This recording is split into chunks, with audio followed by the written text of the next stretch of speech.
Bonjour à tous, bienvenue pour ce webinaire dédié au droit sur l'image, droit à l'image. Ce webinaire ce matin sera animé par Frédéric Coignot, photographe en Côte d'Or. Ce webinaire, on l'organise avec Pascal Borto de la Chambre de métier de la délégation Côte d'Or. Et moi, je suis situé à Auxerre, dans l'Yonne. Ce webinaire va durer 1 heure. L'objectif, c'est de finir à 9h45 et parce qu'ensuite, un petit peu plus tard, à 10h15, nous aurons un deuxième webinaire sur les brevets, sur les protections de marque. Voilà. Donc, je laisse la parole maintenant à Frédéric et puis Pascal et moi, on sera pour gérer tout ce qui est espace questions-réponses via le chat ou l'espace QR situé en bas de votre écran. Parfait. Merci. Bienvenue à toutes et à tous. Donc, effectivement, je m'appelle Frédéric Coignot.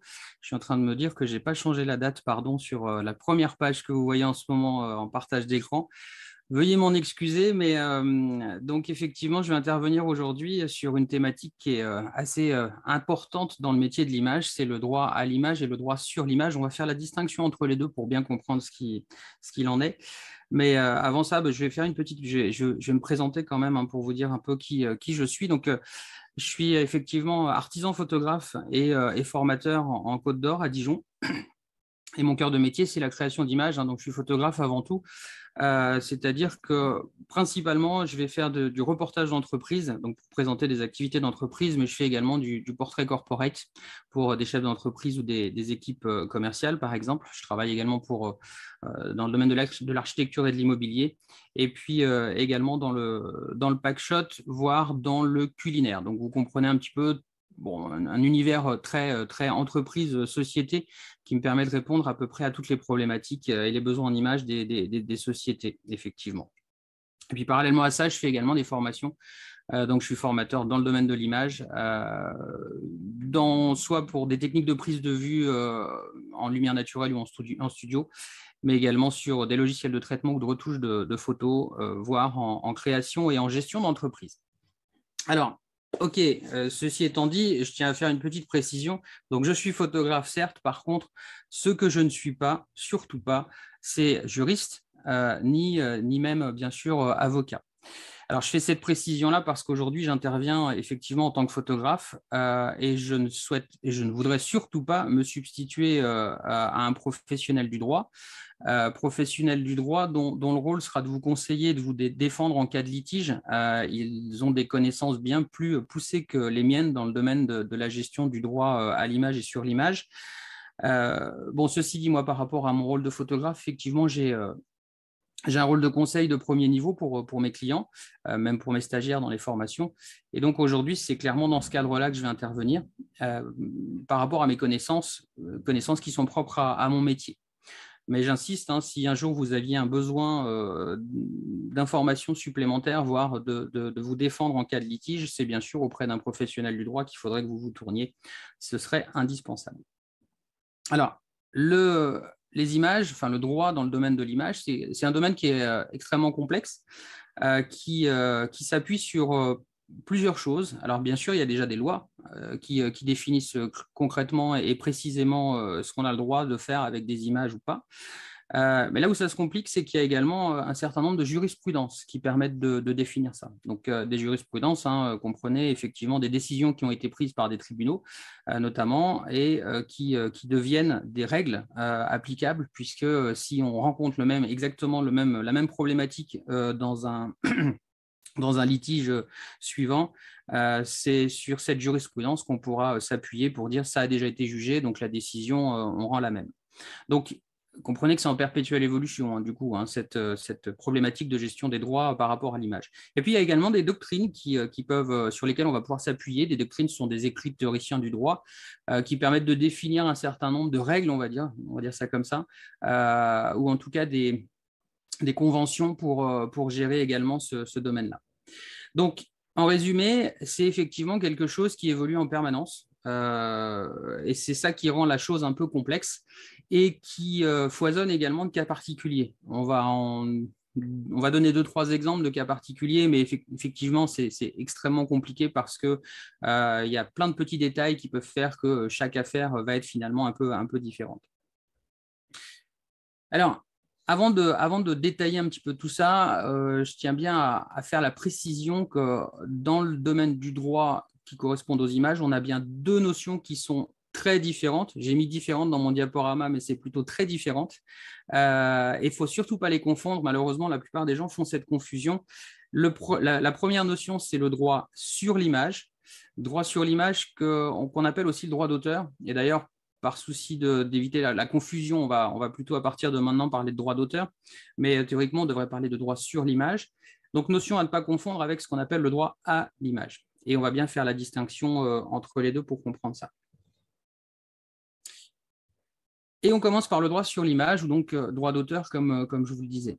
Alors, c'est un droit qui découle du code de la propriété intellectuelle, majoritairement en tout cas. Et ce code de la propriété intellectuelle, on l'abrège généralement par CPI. C'est quelque chose qui reconnaît ce qu'on appelle un droit moral et un droit patrimonial de l'auteur ou de l'autrice sur son œuvre. Alors, qu'est-ce que ça veut dire un droit moral et un droit patrimonial? Désolé, je vais vous mettre les textes qui sortent du CPI, par souci de clarté et surtout de précision. C'est pas forcément très lisible, c'est du droit, mais bon. En tout cas, le droit moral, il définit que l'auteur jouit du respect de son nom, de sa qualité et de son œuvre, et que c'est un droit qui est attaché à une personne, il est perpétuel, il est inaliénable et il est imprescriptible. Ça veut dire quoi? Ça veut dire que si vous êtes le créateur d'une œuvre, eh ben, on ne peut pas dire que c'est quelqu'un d'autre qui l'a créé, tout simplement. En résumé, c'est un petit peu ça. Le droit patrimonial, lui, c'est un droit un peu différent dans le sens où il définit que l'auteur a la faculté d'exploiter son œuvre et qu'il est le seul à pouvoir définir les conditions de son exploitation. Alors, c'est assez différent dans le principe, parce que je vais vous le redétailler après, mais là, on parle plutôt effectivement d'exploitation de l'œuvre. Et il est différent également du droit moral parce que c'est un droit qui est cessible, donc on peut le transmettre d'une certaine manière, et il est limité dans le temps également, contrairement au droit moral qui lui est imprescriptible.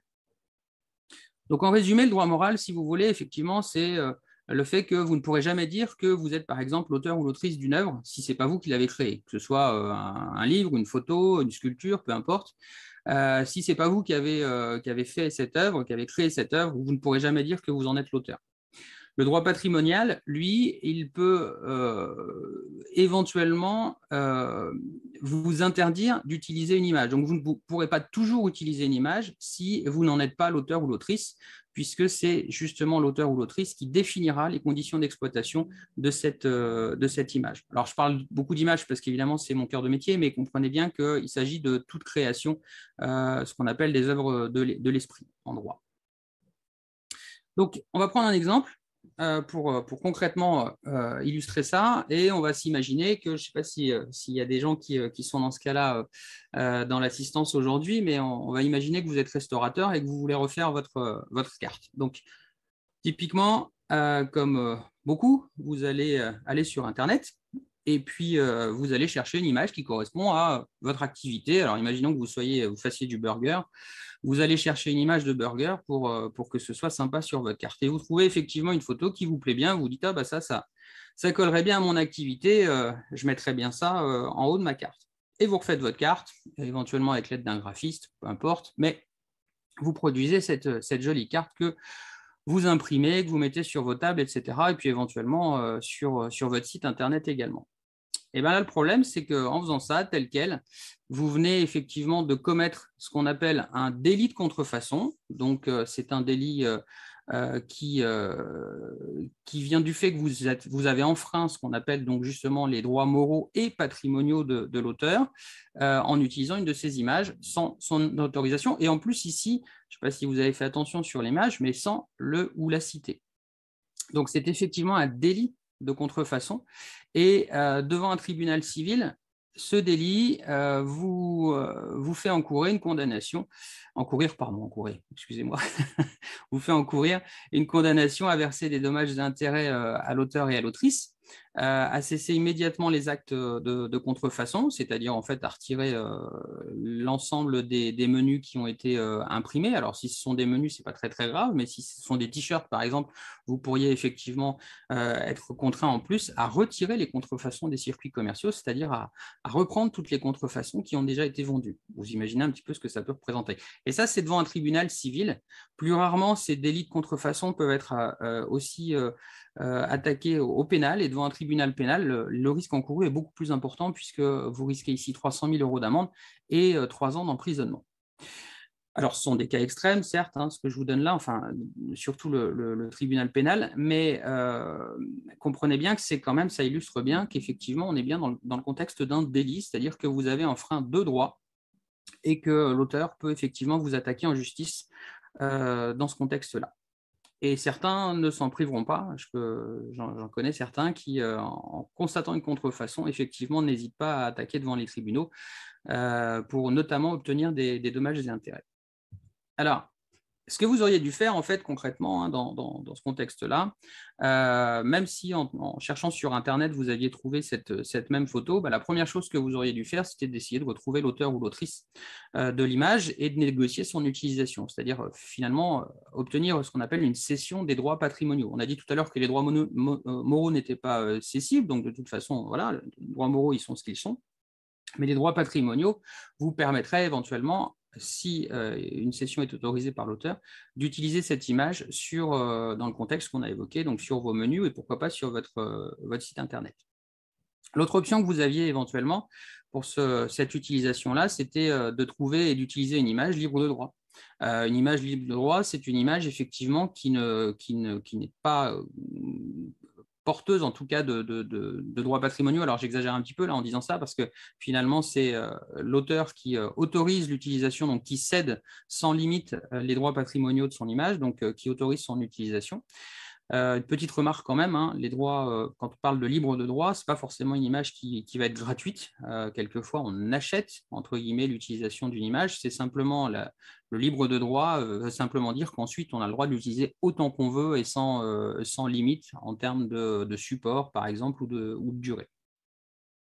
Alors, il existe aujourd'hui, je vous donne quelques exemples, des banques d'images libres de droit. Vous avez par exemple Pixabay ou Pexel, sur lesquels vous pouvez trouver effectivement des images qui, quelquefois, sont assez qualitatives. L'inconvénient de ces plateformes-là, je ne vous le cache pas, c'est que vous vous retrouvez avec la même photo de burger que tous les autres restaurants, parce que finalement, tout le monde va piocher dans ces librairies-là. Mais pour certaines images, ça peut très largement suffire et ça peut être une bonne source effectivement, soit d'inspiration, soit effectivement d'images pour illustrer vos documents. Vous auriez pu aussi faire la photo vous-même. Si vous faites la photo vous-même, vous en êtes l'auteur, donc à partir de là, vous disposez des droits moraux bien sûr et des droits patrimoniaux, donc j'ai envie de dire, vous faites ce que vous voulez avec votre image, donc ça reste effectivement une très bonne option également. Et puis, la dernière option, je ne vous cache pas que c'est ma préférée, et faites appel à un photographe professionnel pour la réalisation de votre image, et puis négocier la cession des droits patrimoniaux pour l'utilisation de cette dernière. L'avantage de cette solution, c'est que vous avez exactement la photo dont vous avez besoin. Et donc, généralement, ça correspond vraiment à vos attentes. Bon, alors, ça a un coût forcément, mais l'avantage, c'est que là, vous êtes vraiment dans les clous, encore une fois, et que vous avez vraiment ce dont vous avez besoin. Je ne vois pas trop de questions passer sur la discussion, donc j'espère que c'est clair. N'hésitez pas à poster. Thierry, je pense que vous interviendrez si vous voyez des choses passer et que moi, je les vois pas. Alors, j'ai répondu à une question et on nous demande si le support sera distribué. J'ai dit que oui, on l'enverra en PDF demain avec automatiquement toutes les personnes connectées recevront le PDF. Donc, les sites Internet que vous avez cités pour avoir des images libres de droit, on pourra les retrouver dans la présentation que vous nous avez faite. Exactement. Parfait. Et le webinaire est enregistré, sera disponible en replay également. Parfait. Bien. Ok, donc ça, c'était le droit sur l'image ou le droit d'auteur. Alors, vous avez compris qu'il s'adresse quand même plus à des gens qui produisent quelque chose, parce que, enfin, il s'adresse aussi à des gens qui produisent des images, par exemple, parce que justement, ce sont eux qui sont porteurs des droits moraux et des droits patrimoniaux. Donc, si vous-même vous produisez une image et que vous la mettez en ligne, vous êtes aussi effectivement propriétaire de cette image-là et n'importe qui ne pourra pas l'utiliser. Donc, ça marche dans les deux sens. Je vous ai donné l'exemple de l'utilisation d'une image que vous auriez trouvée sur Internet, mais c'est aussi le cas si vous diffusez une image, vous disposez d'un droit sur son exploitation, donc tout le monde ne peut pas l'utiliser directement. Donc, le droit sur l'image, droit d'auteur, OK. Le droit à l'image, quelle est la différence par rapport à ce qu'on vient de dire avant? Alors, c'est un droit qui, à mon sens, est un peu plus complexe parce qu'en fait, il découle le plus souvent de jurisprudence. On l'évoquait tout à l'heure, la notion de jurisprudence, c'est assez compliqué parce que c'est en perpétuelle évolution. Donc, il y a beaucoup de litiges aujourd'hui qui sont difficiles à juger dans ce domaine-là parce que justement, il faut se replonger dans ce qui a déjà été jugé au préalable. Pour autant, il y a quand même quelques textes, on va dire, fondateurs. Alors, je ne sais pas si c'est fondateur le terme, mais en tout cas, des textes qui nous servent de référence aujourd'hui dans ce domaine-là. Le premier texte, c'est un texte sur lequel on s'appuie. Alors, c'est surtout une décision qui a été rendue par une cour de cassation, une cour de cassation, pardon, en 2007.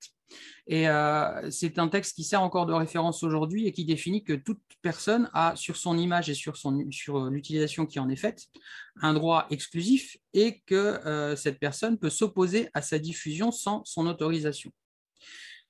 Alors, là, on pourrait se dire, du coup, ça devient extrêmement restrictif parce que, effectivement, on prend une photo de moi et je peux interdire à ce qu'on utilise cette image. Alors, on va voir on peut mettre plein de bémols derrière tout ça, mais c'est vrai que ça reste quand même aujourd'hui la référence et on a sur notre image un droit qui permet de s'opposer effectivement à sa diffusion sans autorisation. Alors, petite précision par rapport à ça, comprenez qu'ici, on parle quand même de diffusion. Et ça, c'est très important en droit à l'image parce que finalement, la prise de vue, elle est très rarement, voire quasiment jamais interdite. Donc, il est très rarement interdit de prendre une photo, mais ce qui va être éventuellement interdit, c'est la diffusion de cette image, la diffusion ou son utilisation. Alors, il y a quelques cas particuliers dans lesquels, effectivement, ça n'est pas possible de prendre une photo. On citera les tribunaux, par exemple. En France, il est interdit de prendre des photos dans les tribunaux. Mais globalement, vous êtes dans la rue, vous êtes même dans un lieu privé, vous faites une photo, ça n'est pas interdit. Ce qui peut être interdit, c'est la diffusion de cette image.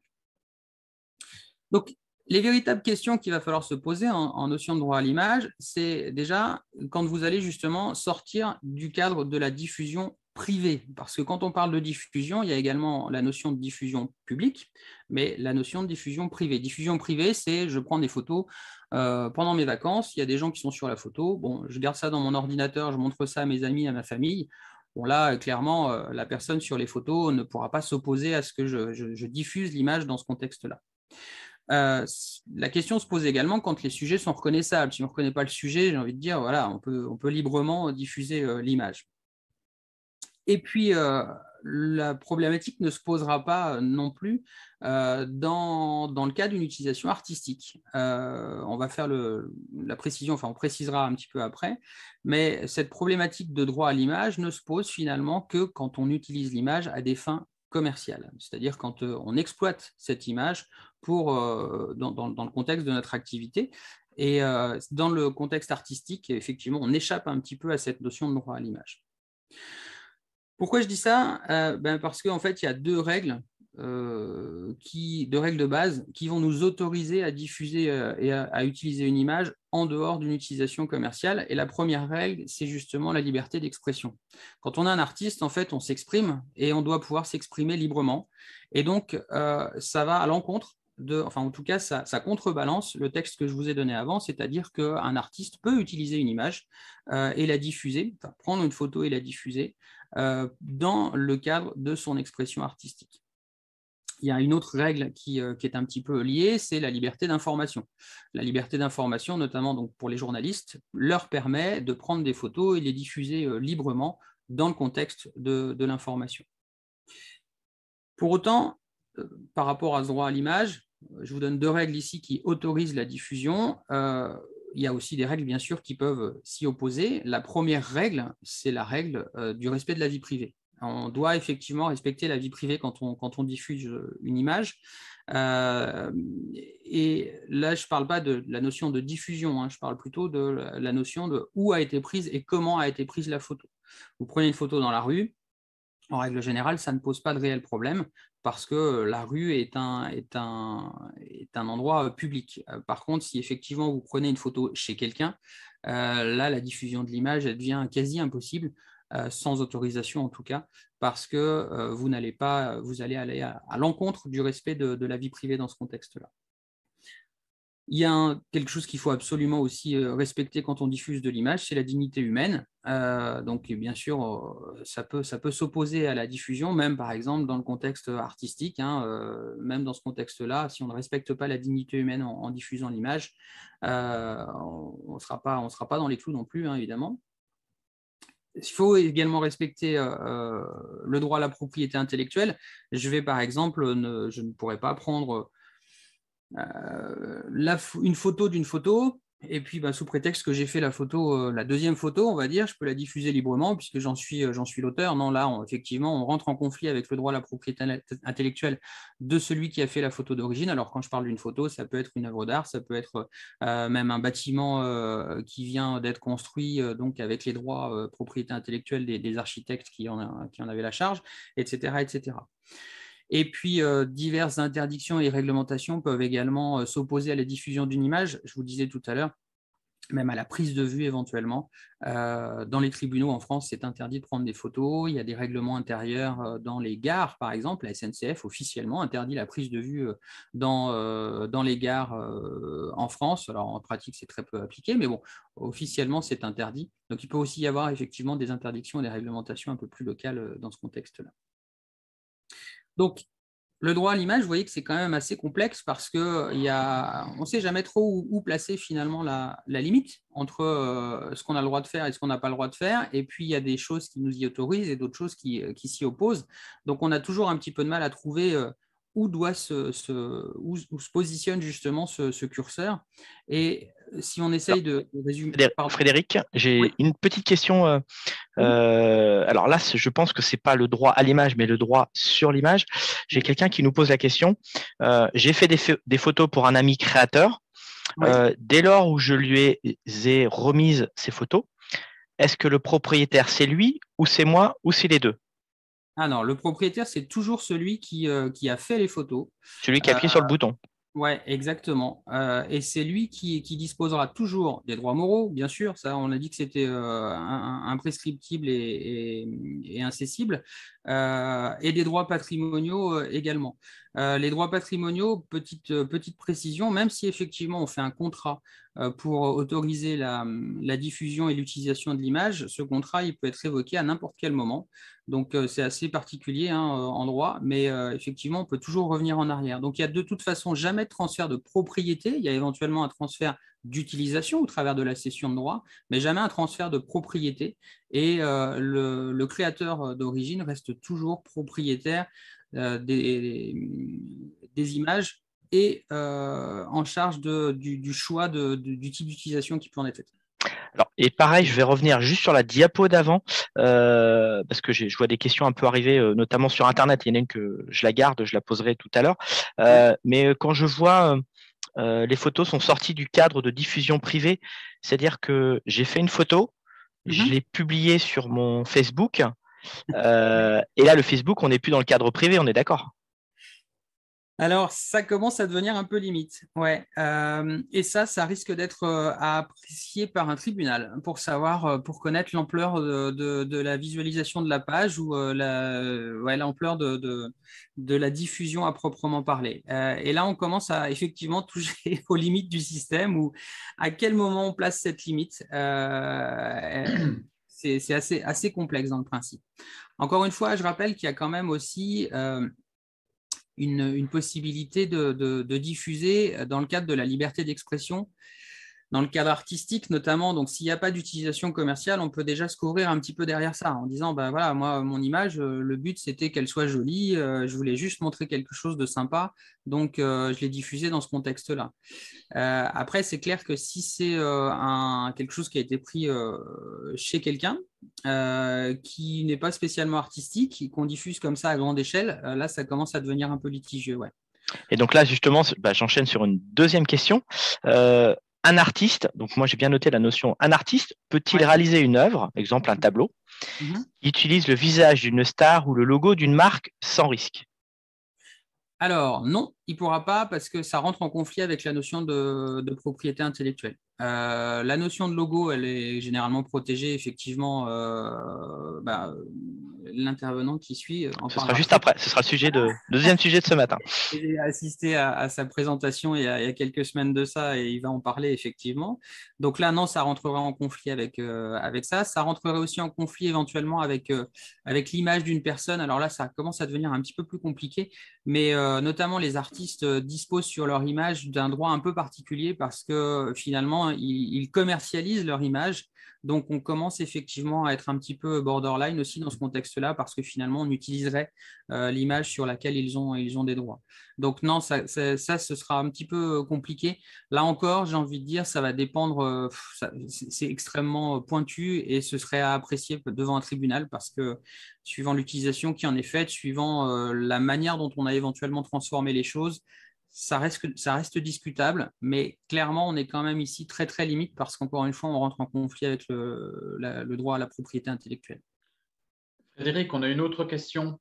Oui. J'ai vu des photos que j'ai faites pour mes créations sur Internet. Elles ont été reprises par des sites étrangers. À part les contacter, c'est difficile de les faire retirer. Que faire? C'est vrai que c'est une vraie problématique, ça. Ouais, alors à l'étranger, c'est quasiment impossible. Je ne veux pas être pessimiste, mais malheureusement, c'est très très compliqué de faire intervenir, ou d'intervenir soi-même à l'étranger. Il y a un vrai problème aujourd'hui parce que là, le droit dont je vous parle, c'est clairement du droit français. C'est pas du tout le même droit à l'étranger, notamment aux États-Unis, etc. Donc, c'est très très compliqué dans ces cas-là de faire valoir ses droits. Là, malheureusement, je n'ai pas vraiment de solution. Alors après, est-ce que le préjudice, il est vraiment énorme? Ça reste à apprécier aussi, mais malheureusement, il n'y a pas vraiment de solution à part lancer des procédures à l'étranger, mais en fonction du pays, ça peut être très, très compliqué. Est-ce qu'on ne peut pas considérer que dès qu'on met une photo sur Internet, sur son site Internet, sur son Facebook, sur Instagram, sur n'importe quel outil, il faut considérer que c'est une image qui va devenir publique? On n'a plus forcément la main pour arrêter sa diffusion, sa reprise, quoi. Alors, il ne faut pas le considérer dans le sens où on baisse les bras et puis Non, mais par contre, effectivement, il faut garder conscience que on prend un vrai risque quand on diffuse une image sur le web parce qu'effectivement, elle peut être assez facilement récupérée par d'autres personnes. Alors, on avait évoqué, quand on avait fait cette présentation la première fois, quelques moyens de se protéger, entre guillemets, de ça, ou en tout cas d'aller pouvoir justifier ensuite qu'on est le propriétaire de l'image, parce qu'il y a aussi cette problématique. Vous mettez une image en ligne sur le net, quelqu'un la récupère, comment prouver que c'est vous qui en êtes l'auteur, alors que l'autre dispose de la même image que vous, finalement?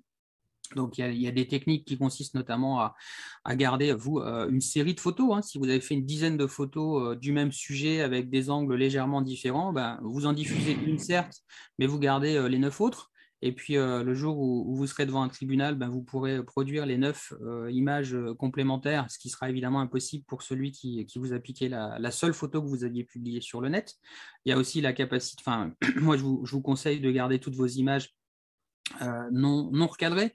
Même chose, vous publiez votre image sur le web en format recadré, mais effectivement, la personne qui va la récupérer n'aura jamais la photo non recadrée. Vous pourrez la produire devant un tribunal. Donc, il y a plein de petits moyens comme ça pour pouvoir dire je suis bien l'auteur de l'image et il y a eu une contrefaçon.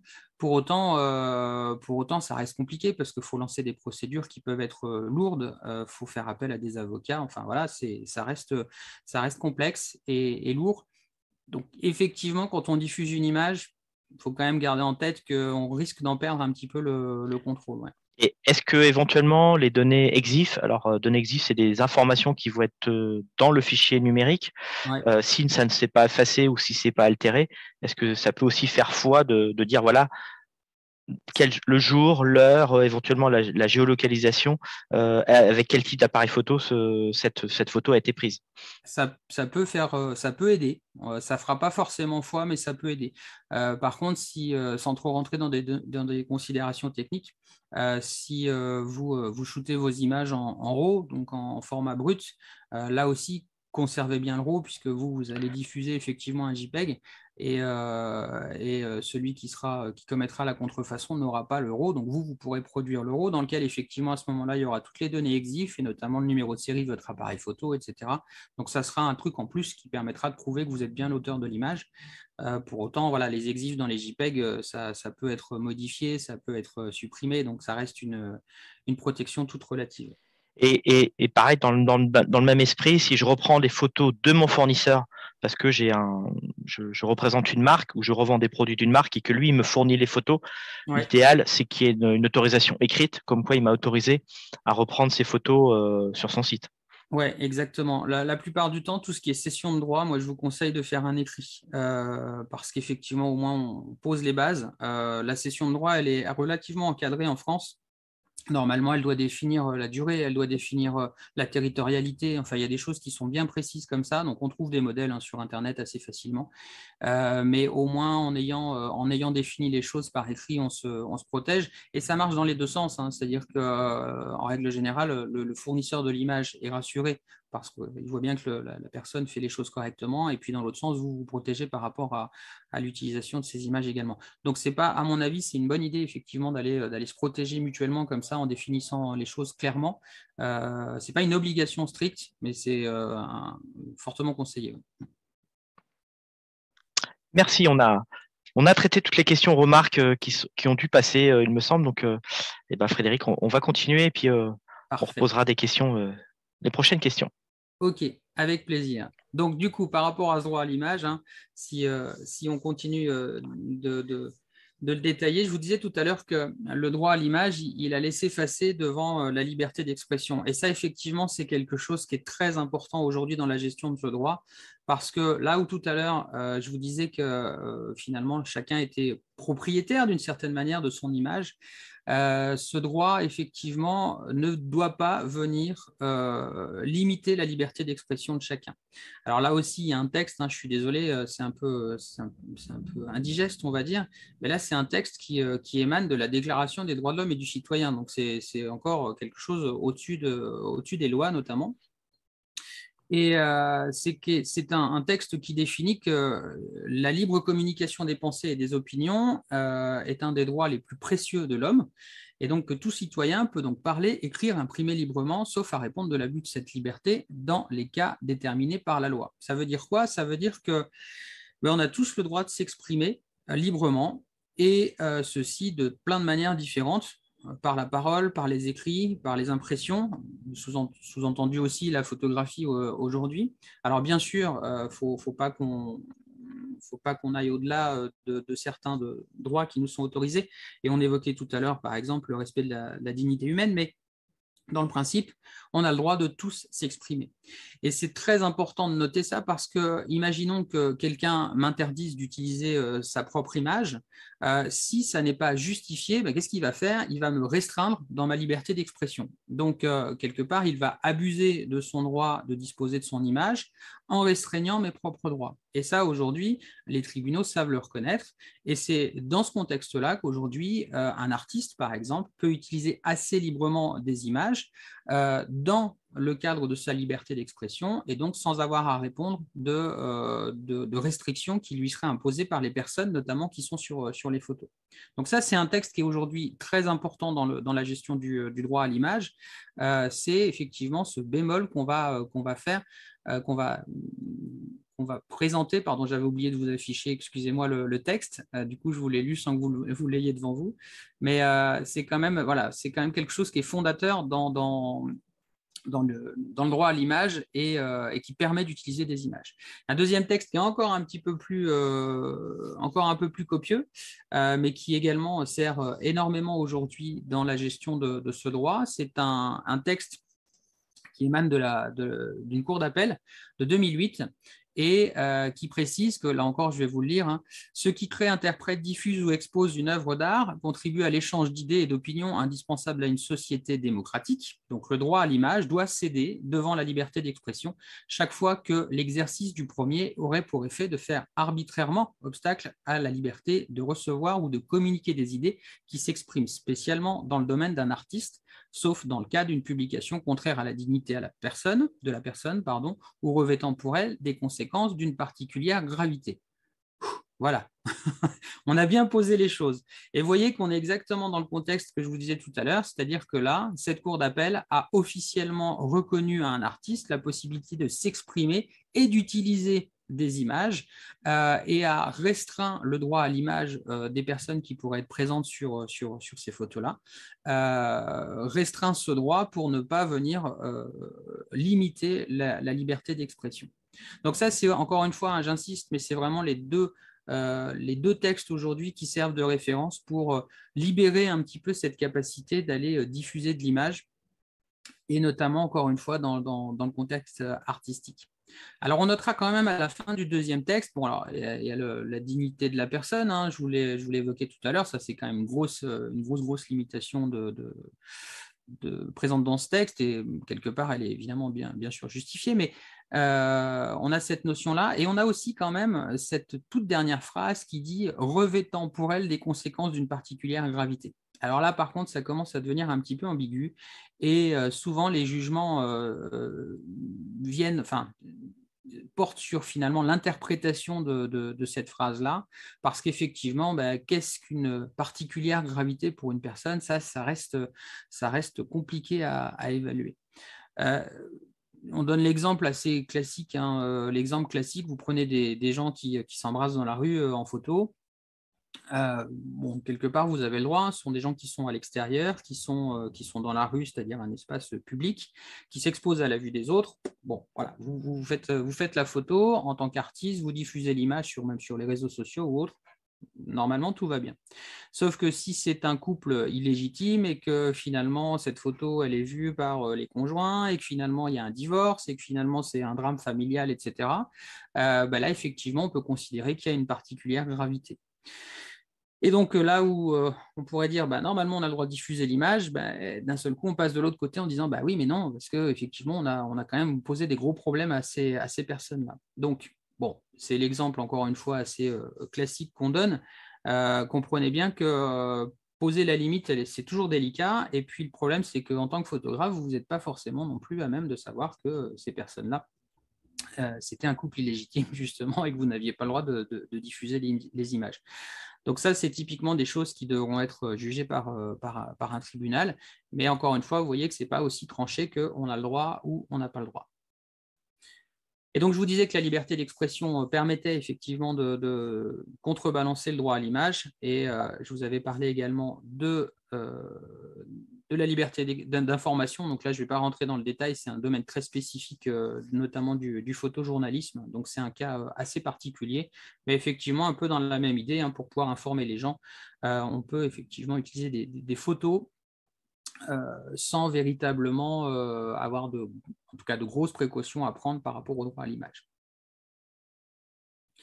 Bien, alors, en résumé, je dirais que le droit à l'image, dans tous les cas, il vous imposera quand même de respecter la vie privée. Je vous le disais tout à l'heure, hein, en fait, il est strictement interdit, et là je n'ai pas rajouté strictement dans mon diaporama, mais c'est vraiment l'idée, hein, il est strictement interdit de diffuser ou d'utiliser sans autorisation des images qui ont été prises dans un lieu privé. Et ça, j'ai envie de dire que ce soit artistique ou commercial.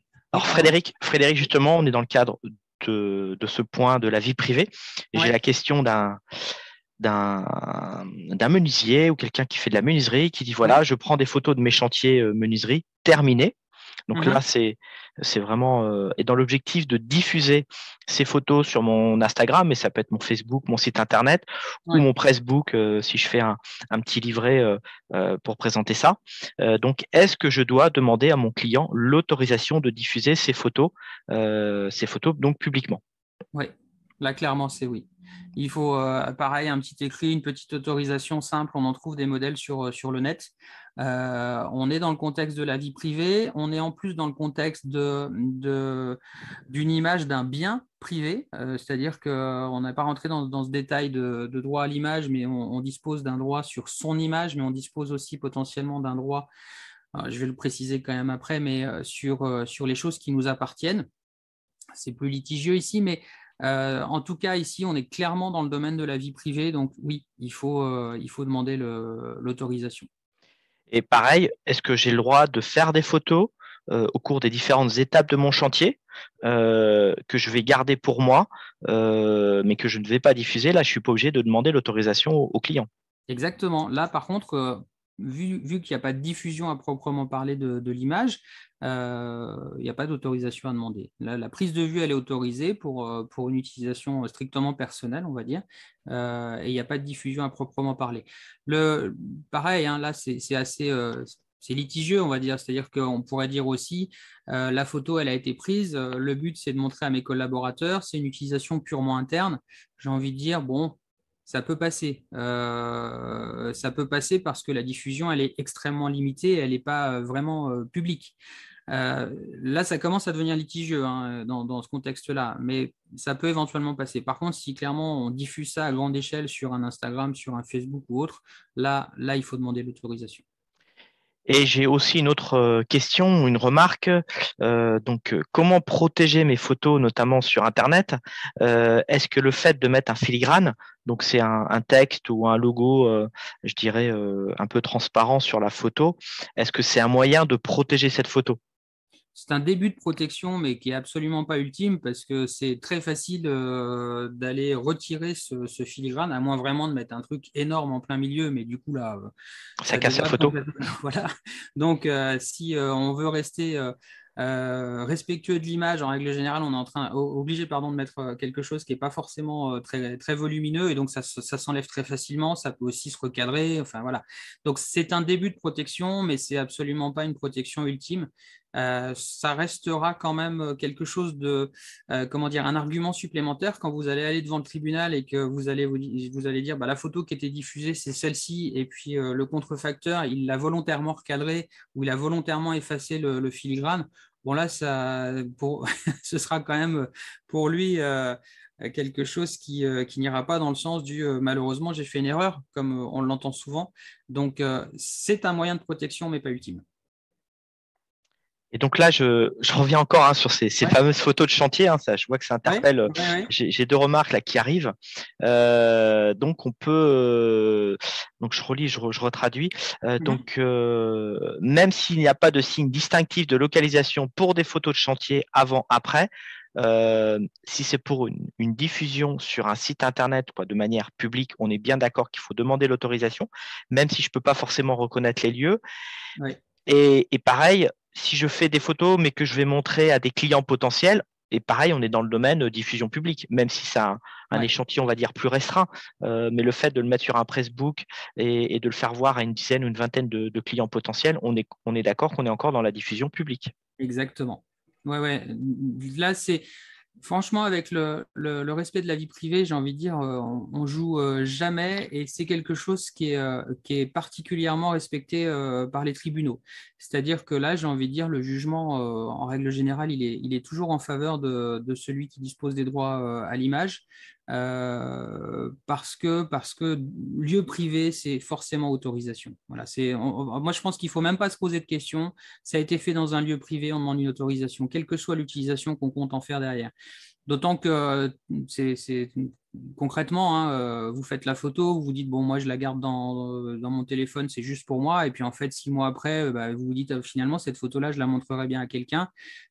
Si vous n'avez pas demandé l'autorisation en amont, voilà, ça y est, vous n'êtes plus dans les clous. Donc, autant le faire de manière systématique. Vous préparez un petit document que vous faites signer et vous vous couvrez comme ça. Vous ne posez pas de questions, c'est du lieu privé, on demande l'autorisation. Et cette signature, cette autorisation de droit, est-ce qu'on peut la mentionner dans les conditions générales de vente? Ou est-ce que c'est quelque chose qui doit être ressorti vraiment du contrat? Non, c'est à ma connaissance. Alors là, ça échappe un peu après à mes compétences, mais je pense qu'on peut l'intégrer dans les conditions générales de vente. Ouais, si c'est bien précisé, je pense que ça peut tout à fait se faire. Ouais. Alors maintenant, Pour moi, une des solutions les plus simples pour certaines activités, dont la menuiserie, c'est de le faire au moment de la signature du devis. Comme c'est le premier document qui interagit entre l'entreprise et le client, comme ça on est couvert. Et je rejoins Frédéric, à la limite, vaut peut-être mieux en faire trop que pas Oui, assez et être clairement. couvert. Hum, moi, j'ai c'est eu le ça. cas personnellement, lors de la réception de chantier, on m'a demandé si j'étais content des travaux. Et ensuite, on m'a demandé est-ce que je peux faire des photos et de les diffuser après dans un pressbook ou sur Internet. Et si j'étais d'accord, il me faisait signer un papier. Voilà, c'était dans ce sens-là, parce qu'on peut le demander à la fin, parce qu'au début du chantier, on ne sait pas à quoi ça va ressembler. Hein. On peut ne pas vouloir diffuser les infos. Et là, donc là, on était sur le bâtiment. Maintenant, j'ai une autre question qui est plutôt dans le domaine de la mécanique automobile, voiture, moto. Mhm, mhm. Je suis réparateur de moto. J'ai des photos. Est-ce que je peux faire des photos des motos de mes clients dans mon atelier pour alimenter mon site internet, les réseaux sociaux, sachant que les motos, j'imagine par exemple, ça peut être des motos de sport ou des motos qui peuvent être personnalisées. Mhm. Donc, est-ce que je vais avoir le droit de faire les photos dans mon atelier, on va dire, allez, pour simplifier, sans prendre la plaque d'immatriculation, Ouais. et de les diffuser sur mon site internet? Bah, j'allais dire justement, sans prendre la plaque d'immatriculation, normalement, ça pose pas de réel problème. Si la photo est prise dans l'atelier et pas chez le client. D'accord. Normalement, ça ne posera pas de réel problème. Alors après, c'est sûr que si c'est une moto de piste avec des numéros, avec des noms, avec des sponsors, là, ça commence à devenir un peu plus compliqué. Mais s'il n'y a pas de véritable signe distinctif, j'ai envie de dire non, c'est pas un réel problème. Encore une fois, alors je crois dans une diapo suivante, je vais en parler, mais alors certes, on est propriétaire de son image avec les restrictions que j'ai commencé à évoquer. C'est beaucoup moins vrai sur les biens qui nous appartiennent. C'est-à-dire que, par exemple, notre maison, les gens peuvent en faire la photo et la diffuser assez librement. Ça pose pas il n'y a pas de réelle restriction à ce sujet-là. Et finalement, par rapport à des motos notamment ou des véhicules, on sera sur la même logique. C'est-à-dire que c'est effectivement, on est propriétaire du bien, mais on n'est pas directement propriétaire de l'image de notre bien. Donc là, non, pour moi, il n'y a pas il n'y a pas de restriction particulière, sauf effectivement si on a des signes distinctifs, et là, notamment la plaque d'immatriculation, bon là, clairement, c'est très distinctif, mais sinon, pour le reste, il n'y a pas de limite. Et une autre question, alors là, on a la limite entre cette conférence et c'est celle d'après, donc on essaiera peut-être d'y répondre en partie. Je suis peintre et on est souvent inspiré par de belles photos ou des éléments graphiques d'autres œuvres, ou même que des fois les clients peuvent nous proposer. Alors Mhm. des fois, on les reproduit sans même s'en rendre compte, voire plusieurs années après. À partir de quand définit-on le plagiat? Alors, c'est clairement une question à laquelle on ne peut pas répondre. C'est un tribunal qui répondra. Ça s'apprécie effectivement devant un tribunal. Par contre, c'est clair on peut être effectivement accusé de plagiat dans ce contexte-là. Là, ouais, c'est strictement impossible de répondre à une question comme ça précisément. Mais on prend un risque effectivement de toute façon à partir du moment où on commence à utiliser l'œuvre de quelqu'un d'autre ou même s'inspirer de l'œuvre de quelqu'un d'autre. Il ne faut pas aller trop loin et ce trop loin, je peux pas vous dire ce que c'est. Je ne peux pas vous dire la limite aujourd'hui. Et une photo, pareil, lorsqu'on fait du street photo, est-ce qu'il existe une application pour que les personnes photographiées puissent donner leur autorisation? Ça éviterait qu'on ait toujours un carnet sur nous pour les faire Ouais, signer. Voilà, c'est une ouais. remarque d'un Tout à, auditeur. tout à fait. Alors, j'ai oublié le nom sur mon téléphone, mais j'ai une application de ce type-là. Ça existe. Alors, il y en a pas qu'une, hein, il y en a plusieurs, à vrai dire. Voilà, Easy Release. Bon, c'est de l'anglais, mais voilà, Easy Release, c'est une application qui permet de faire signer directement des autorisations sur le terrain, sur téléphone ou sur tablette. Et moi, effectivement, je m'en sers assez souvent. Ça permet d'éviter d'avoir à se trimballer avec des papiers.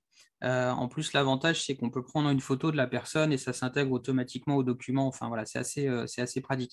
Il y en a d'autres, hein, il n'y a pas que celle-ci qui fonctionne comme ça, mais ça existe, oui. Et donc, pour reprendre sur les droits à l'image, et puis on va reprendre le fil de la présentation, Ouais. qu'en est-il des photos des œuvres d'art? Alors, l'œuvre d'art, toujours pareil, ça va dépendre déjà ce que vous faites de l'image. Toujours la question à se poser, c'est de savoir ce que vous faites de l'image après. Si vous l'utilisez vous-même dans un contexte commercial, c'est-à-dire, par exemple, je vais vous donner l'exemple après d'ailleurs, vous faites des cartes postales ou des choses comme ça, là, ça pose problème, hein, parce que vous utilisez finalement, encore une fois, vous allez utiliser vous allez utiliser une image, enfin vous allez utiliser surtout pardon, excusez-moi, je cherche mes mots. Par rapport à ce que je disais tout à l'heure, vous allez à l'encontre finalement de la gestion, je vous remets la diapo, vous êtes en conflit, voilà, excusez-moi, c'est le terme que je cherchais, vous rentrez en conflit avec le droit, les droits de la propriété intellectuelle. Voilà, je vais y arriver. Donc là, clairement, ça pose problème parce que vous exploitez l'œuvre de quelqu'un d'autre indirectement. Donc, sauf si l'œuvre d'art est tombée dans le domaine public, auquel cas, effectivement, les droits patrimoniaux n'existent plus, hein, ils ont disparu avec le temps, auquel cas, là, effectivement, il n'y a plus de conflit avec le droit à la propriété intellectuelle, mais si effectivement l'œuvre est encore protégée par les droits patrimoniaux, ça ne passe pas. Ok, merci. Désolé. Non, mais je propose, Frédéric, de reprendre le fil. Ouais. Il nous reste à peu près un petit quart d'heure de présentation. Ouais. D'accord, très bien. J'ai quasiment terminé hein, sur ces notions-là. On reprendra le temps effectivement de répondre à quelques questions après si vous voulez. Donc j'en étais effectivement au respect de la vie privée. Ça c'est fondamental quand on utilise des images. Je disais qu'il était interdit effectivement de diffuser ou d'utiliser des images sans autorisation si elles avaient été prises dans un lieu privé, sachant qu'aujourd'hui la notion de lieu privé ou lieu public, elle est relativement bien définie et notamment au travers d'une décision qui a été prise par une cour de cassation, encore une fois. On considère qu'un lieu public, c'est un lieu qui est accessible à tous sans autorisation spéciale de quiconque, que l'accès en soit permanent et inconditionnel ou même subordonné à certaines conditions d'heure ou de causes déterminées. Sous-entendu, la rue, par exemple, c'est un lieu public. Un magasin, c'est considéré comme étant un lieu public aujourd'hui, etc. Donc, si vous faites des photos dans ce contexte-là, normalement, vous avez le droit de les utiliser. Alors, le magasin, c'est un peu particulier parce que effectivement, il peut y avoir un règlement intérieur, par exemple, qui interdit la prise de vue et l'utilisation des images. Mais théoriquement, en tout cas, c'est considéré comme étant un lieu public. Je vous parlais tout à l'heure du respect de la dignité humaine, ça c'est fondamental également. Il est interdit de diffuser ou d'utiliser des images qui porteraient atteinte à la dignité humaine, donc que ce soit dans le domaine de l'artistique, du commercial et même du journalisme d'ailleurs. Et ça, c'est un article du Code civil qui définit ça et qui indique que la loi assure la primauté de la personne, interdit toute atteinte à la dignité de celle-ci et garantit le respect de l'être humain dès le commencement de sa vie. Donc voilà, on ne va pas diffuser une image de quelqu'un qui est en train de mourir, par exemple, des choses comme ça. Enfin voilà, c'est un exemple parmi tant d'autres, mais le respect de la vie, la dignité humaine est extrêmement important. On l'a évoqué ensemble un peu, hein, effectivement, le respect de la propriété intellectuelle. Donc, vous avez interdiction de diffuser ou d'utiliser sans autorisation des images qui représentent totalement ou partiellement. Le partiellement étant encore une fois un peu litigieux, on ne sait jamais trop où se pose la limite, mais représentant totalement ou partiellement des éléments protégés par la propriété intellectuelle. Donc, cette propriété intellectuelle peut porter sur les droits d'auteur d'autrui. On l'évoquait tout à l'heure. Je prends la photo d'une photo, bah oui, mais bon, la photo d'origine, effectivement, il y a des droits d'auteur dessus. Les droits voisins, alors les droits voisins, c'est ce qu'on évoquait avec notamment les artistes. Les artistes, ils ont, eux, d'une certaine manière, un droit spécifique sur leur propre image parce qu'ils l'exploitent, et ça va rentrer dans ce contexte-là. Les marques, les dessins et les modèles, hein, effectivement, là aussi, si vous avez une marque qui a été déposée, un dessin ou un modèle, encore une fois, l'intervenant suivant en parlera bien mieux que moi, vous n'avez pas forcément le droit de l'utiliser dans vos propres réalisations. Et on va effectivement, pardon, là encore j'avais oublié de vous mettre le texte, et on parlera effectivement à ce moment-là de droits économiques et commerciaux, donc quand notamment il va y avoir du droit sur des marques, sur des dessins ou des modèles. Donc on ne peut pas non plus effectivement utiliser les droits de quelqu'un d'autre pour exploiter nos propres images ou pour en tirer bénéfice. Et puis, je vous le disais aussi tout à l'heure, il y a aussi des droits divers, enfin des réglementations, par exemple, ou diverses interdictions qui peuvent s'opposer à l'utilisation des images. En l'occurrence, on ne peut pas utiliser des images qui seraient violentes, des images bien sûr de mineurs à caractère pornographique, des images de circonstances d'un crime ou d'un délit, les images dans les tribunaux, je vous le disais tout à l'heure, les images aériennes sont extrêmement réglementées également aujourd'hui, les images de tabac, la concurrence déloyale, etc. Enfin voilà, il y a plein de petits cas particuliers comme ça qui peuvent aussi s'opposer à l'utilisation des images, mais dans le principe, on a quand même le respect de la vie privée, la dignité humaine, la propriété intellectuelle et éventuellement ces petites choses en plus. Alors, images aériennes, un petit mot sur les images aériennes, parce que ça peut concerner l'artisanat. Ouais. C'est toutes les photos, notamment, ou vidéos faites avec les drones.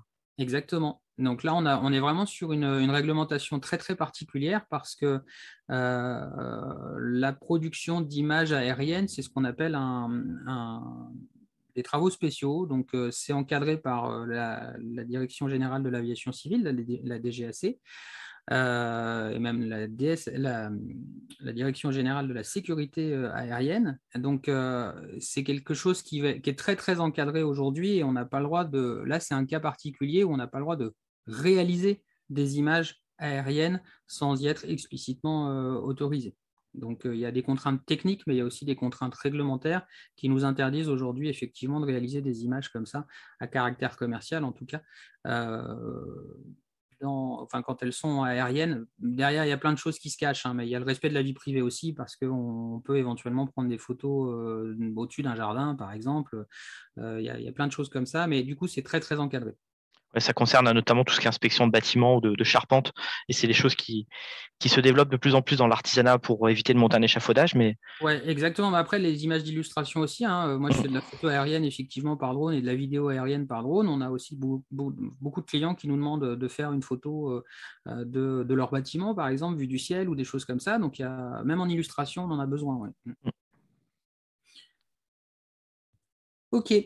Donc, dans le cas d'une utilisation commerciale des images, comprenez bien que, alors on sort évidemment là très explicitement du domaine artistique et de celui de l'information.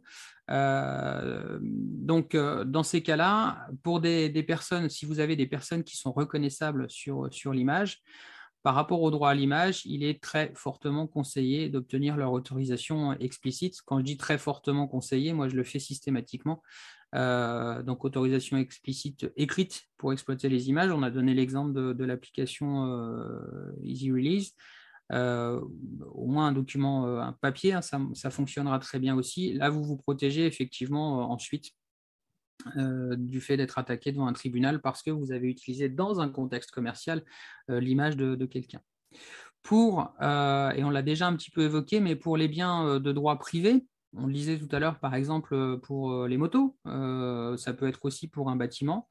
Il y a une décision pardon, qui a été rendue par une cour de cassation en 2004, et c'est encore un texte sur lequel on s'appuie aujourd'hui, qui définit que le propriétaire d'une chose ne dispose pas d'un droit exclusif sur l'image de celle-ci. Donc vous voyez que par rapport à la moto qu'on disait tout à l'heure, effectivement, voilà, c'est sa propriété, mais pour autant, il ne dispose pas d'un droit exclusif sur son image.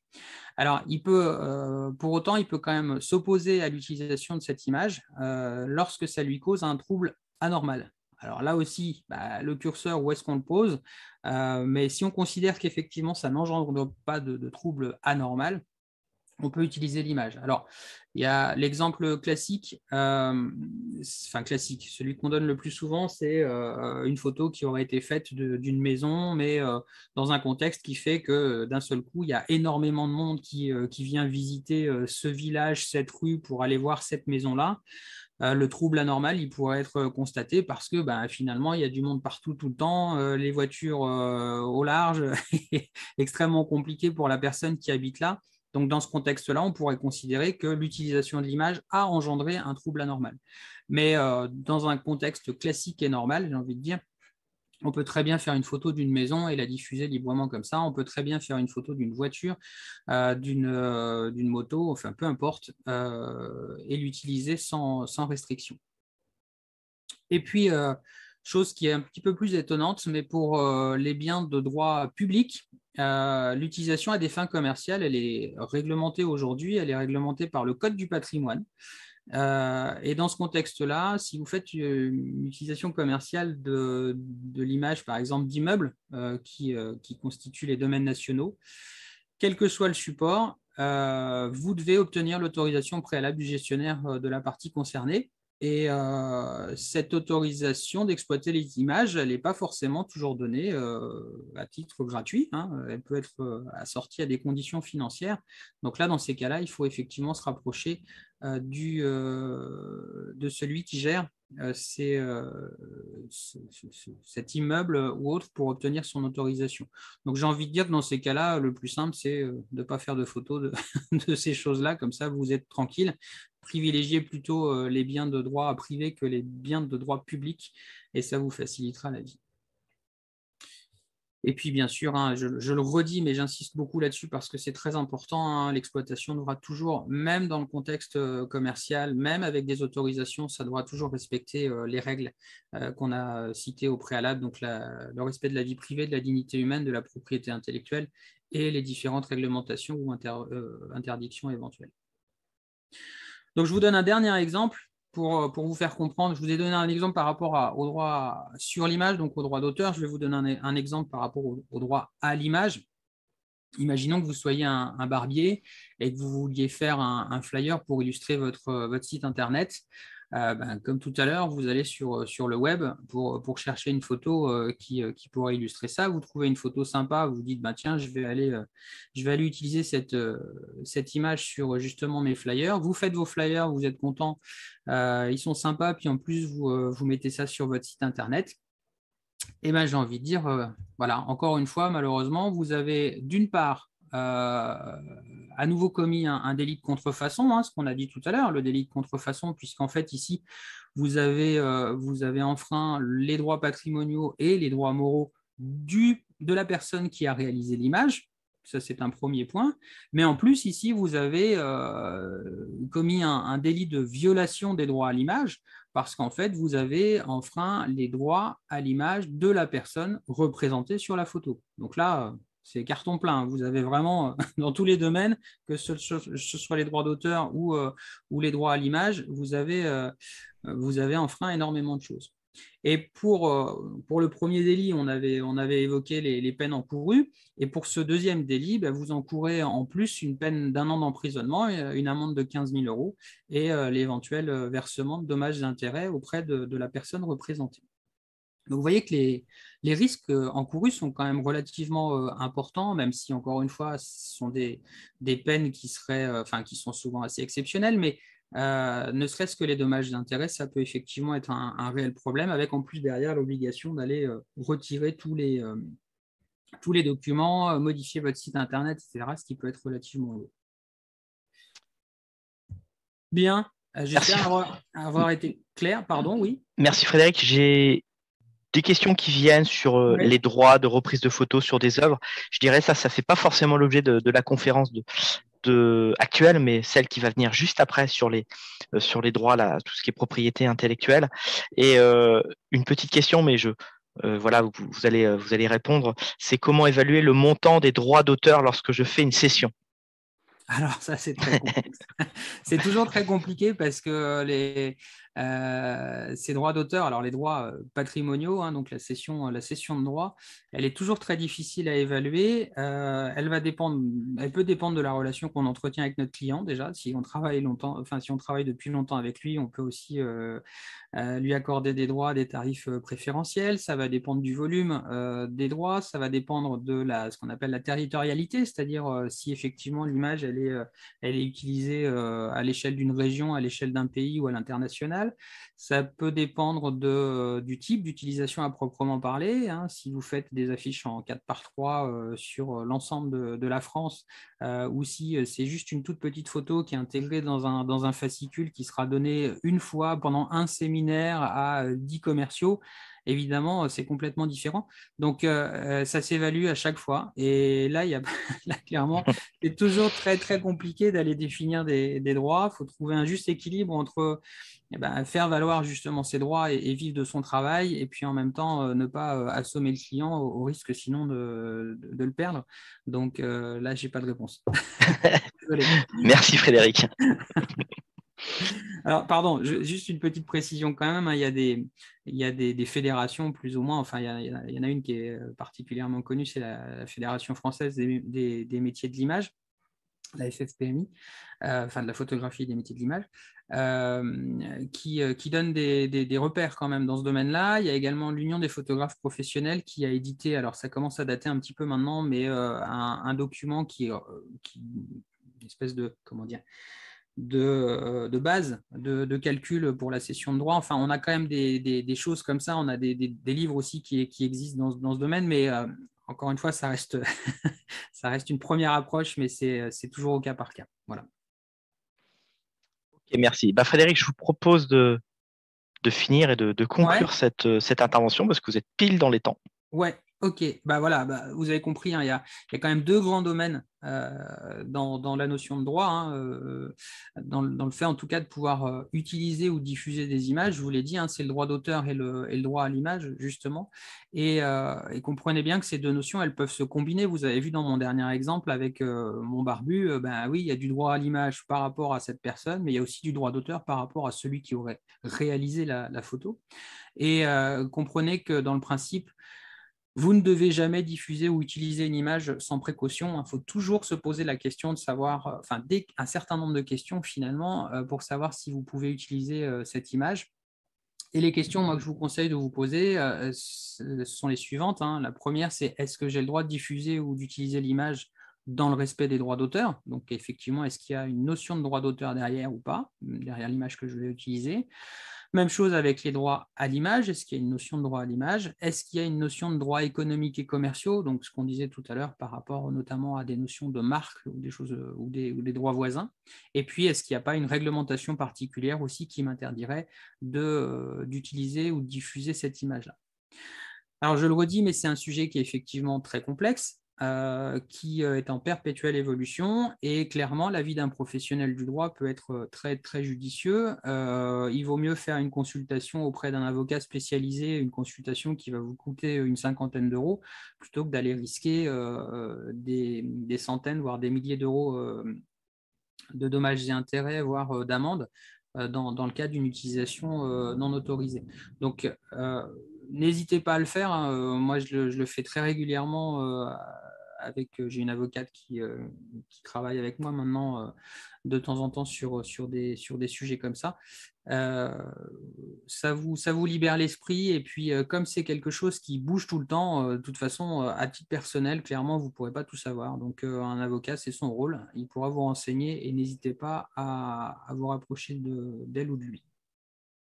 Et puis, je pense que vous avez compris aussi que les risques encourus sont très importants et qui peuvent être très lourds de conséquences. Donc, c'est quand même quelque chose que je vous conseille de ne pas négliger, loin de là.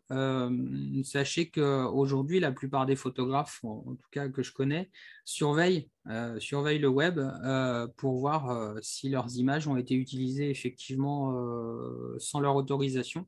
Et ils n'hésiteront pas effectivement à vous attaquer. Alors, ça commencera le plus souvent par un recommandé que vous allez recevoir avec une facture.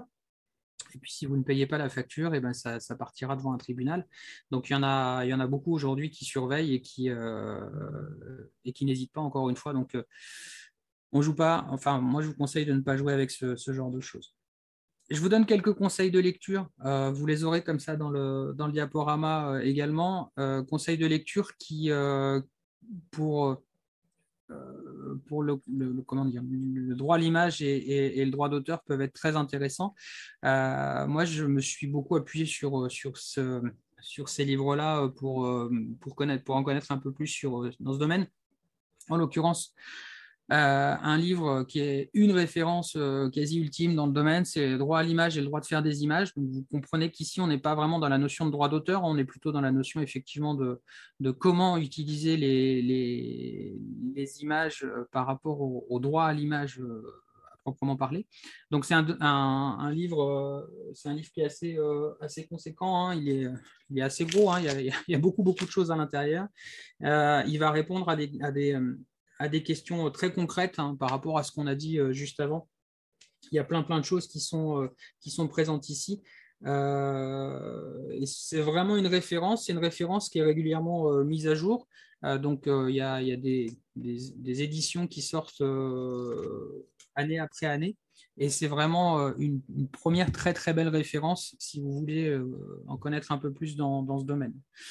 Un autre ouvrage que je vous conseille qui est un petit peu plus synthétique, c'est dans la collection Checklist. C'est un livre qui est présenté assez différemment parce qu'en fait, il est majoritairement présenté sous forme d'organigramme, en tout cas au début.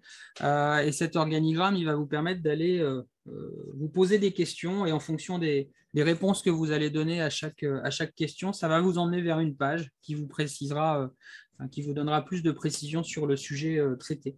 Donc, on a des questions effectivement sur le fait qu'on puisse reconnaître les personnes ou pas, le fait que, j'ai plus toutes les questions en tête, mais je vous avoue que ce n'est pas un livre qu'on va lire d'un bout à l'autre, hein, c'est plutôt quelque chose qu'on va venir, dans lequel on va venir piocher comme ça, mais c'est extrêmement bien fait et ça permet de répondre à énormément de questions.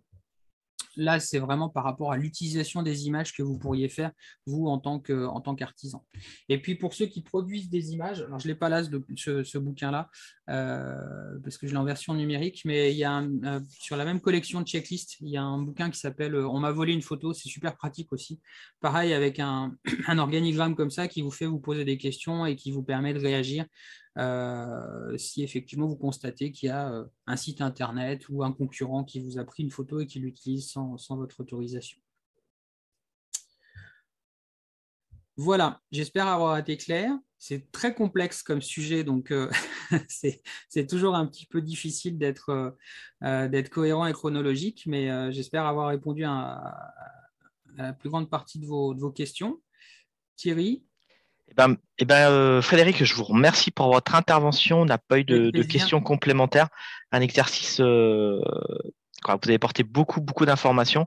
Donc, oui. Je le redis, vous recevrez demain la présentation. Vous aurez le lien et tous les liens que vous nous avez présentés. Et tout à l'heure, on voyait aussi les flashcodes que vous aviez présentés. Donc, un grand merci pour votre présentation synthétique. Je pense que vous avez répondu à de nombreuses questions. Et puis, comme l'a dit Pascal, ce sera proposé en replay, je pense, en début d'année prochaine. Et on tenait à vous remercier pour la qualité de votre intervention et aussi les échanges qu'on a pu avoir avec les auditeurs. Et on vous propose de continuer à nous suivre et notamment un prochain webinaire sur tout ce qui est le droit à la propriété. Et je vais laisser le soin à Pascal de conclure cette première intervention. Bon, simplement, Frédéric, à nouveau, te remercier pour ton intervention et puis rappeler qu'au niveau des collègues de la Chambre de métier, l'ensemble des animateurs numériques sont à la disposition de nos artisans. Hein. On est une équipe de 7 personnes aujourd'hui pour accompagner nos entreprises artisanales sur différents sujets, que ce soit la présence web, que ce soit les réseaux sociaux, que ce soit les outils de gestion, par l'intermédiaire de diagnostics et d'accompagnement qu'on peut proposer gratuitement à nos ressortissants. Gratuitement parce qu'on a du financement pour l'instant de l'État et de la région pour continuer ces actions-là. Et puis bien sûr, on est à votre disposition pour tout complément d'information et puis pour toute aide qu'on pourra vous accompagner sur tout ce qui touche au numérique.